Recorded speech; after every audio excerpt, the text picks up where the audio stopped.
In the spring of 1525, Hans toiled in the fields outside Memmingen, the weight of excessive church tithes and noble taxes pressing down on him like the scythe in his calloused hands.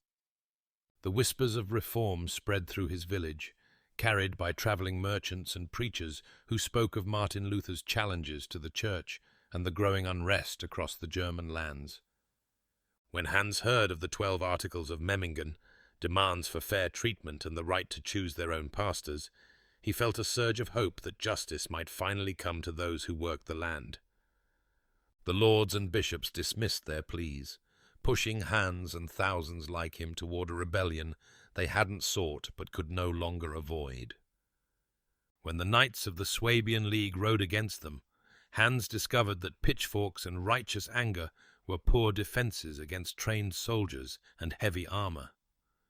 The rebellion collapsed quickly, with over 100,000 peasants slaughtered across the German territories in a brutal suppression that would echo through generations.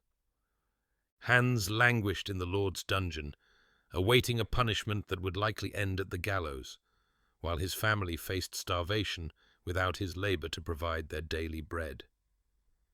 As he stood before the gathering crowd, Hans reflected that they had failed not because their cause was unjust, but because the powers arrayed against them were too great for simple farmers to overcome.